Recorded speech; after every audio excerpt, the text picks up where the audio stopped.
Voglio dire, una scelta bisogna farla e non si può sempre inseguire una propaganda che dice no a tutto, perché no a tutto si traduce in no al lavoro e no alle famiglie e al sostentamento delle famiglie, se non fosse chiaro. Bisogna scegliere a quale tipo di energia dire sì. Le parole del presidente del Friuli Venezia Giulia e della Conferenza delle Regioni Massimiliano Fedriga fanno il paio con un vecchio adagio del più grande divulgatore scientifico italiano, Piero Angela. Di fronte alle battaglie contro i nuovi progetti energetici, invitava politica e governi a concentrarsi sul cosa fare, sul su che cosa puntare, piuttosto che sui veti a ciò che si osteggia. Il governatore amplia il ragionamento anche a livello europeo. Non è possibile, non dico solo l'Italia, ma perlomeno che l'Europa non abbia fonti di approvvigionamento autosufficienti e sia sempre in balia di scelte politiche di paesi terzi. Il giorno dopo l'impegno del presidente del Consiglio Mario Draghi ad un intervento più ampio per l'abbattimento del caro bollette, con uno stanziamento tra i 5 e i 7 miliardi di euro per famiglie e imprese, Fedriga ragiona poi nello specifico sulle fonti energetiche su cui programmare non solo il presente, ma anche il futuro a medio e lungo termine. Nucleare.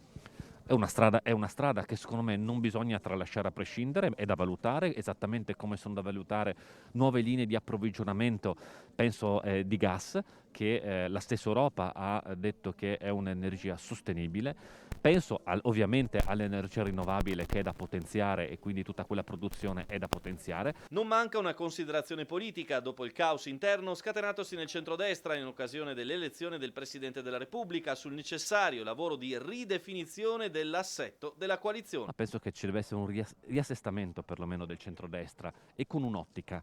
Non è che noi dobbiamo riassestarci per diventare un allettante cartello elettorale che magari vince le elezioni, ma dobbiamo riassettarsi per diventare un allettante prospettiva di governo, ovvero avere le idee chiari non semplicemente di come si vincono le elezioni, ma di come si governa il paese. E su questo penso che dobbiamo metterci in discussione per fare un'offerta che sia duratura, perché altrimenti continuiamo a tradurre la politica nella campagna elettorale del momento e non una prospettiva per il paese.